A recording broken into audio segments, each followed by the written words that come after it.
राष्ट्रवादी काँग्रेस आमदार पात्रता प्रकरणामध्ये शरद पवार गटाला हायकोर्टानं नोटीस बजावली आहे। राष्ट्रवादीचे प्रतोद अनिल पाटलांनी जयंत पाटील त्याचबरोबर अनिल देशमुख यांच्या विरोधामध्ये याचिका केली होती।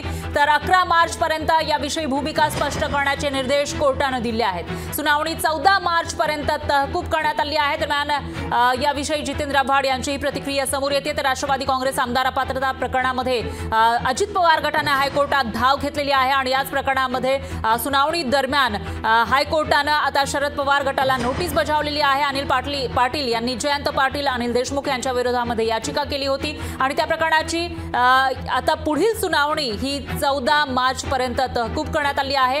11 मार्च पर्यंत भूमिका स्पष्ट करण्याचे निर्देश शरद पवार गटाला देण्यात आले। दरम्यान यावर जितेंद्र आव्हाड यांनी काय प्रतिक्रिया दिली आहे तीही बघूया।